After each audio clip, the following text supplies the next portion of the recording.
The Inca civilization lasted from 1438 until 1532, and at its height it rivaled the size of the Roman Empire, spanning across 772,204 square miles, encompassing most of the west coast of South America. The Incas had a very strict social class system. The four social classes included the rulers at the top, then the aristocrats, priests, and at the bottom were the peasants, who spent their time farming and doing manual labor. Women within the society were in charge of childcare roles.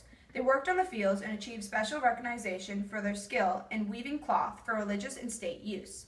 The Incas had a highly powerful centralized government in which had a very strict hold on trade within the civilization, causing their empire to have a small merchant class and fewer skilled craftsmen.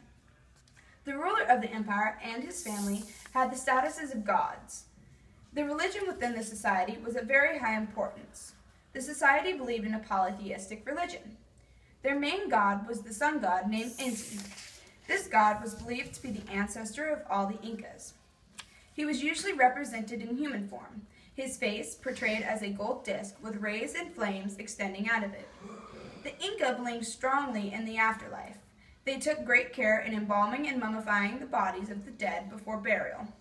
They brought gifts to the dead that they thought the dead could use in the afterlife.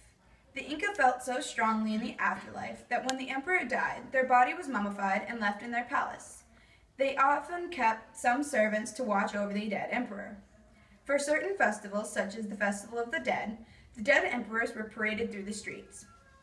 The Incas created impressive temples, palaces, and public buildings where symbols of their gods and animals were carved.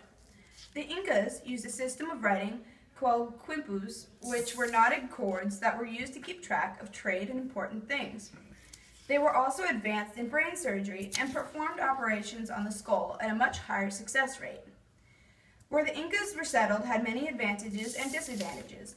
Their empire was placed in the Andes Mountain, which caused the Incas to have a higher lung capacity, as well as double the amount of hemoglobin, the part of the blood that carries oxygen, than European crusaders due to the high altitude.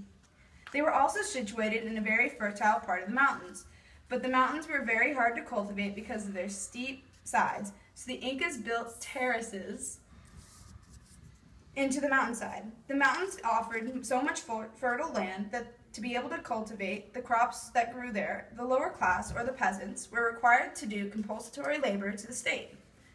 On one side of the Andes Mountain is the Amazon jungle, and on the other side is the desert coastline. These both acted as natural barriers protecting the Incas from invasion by other civilizations until the Spanish come later on.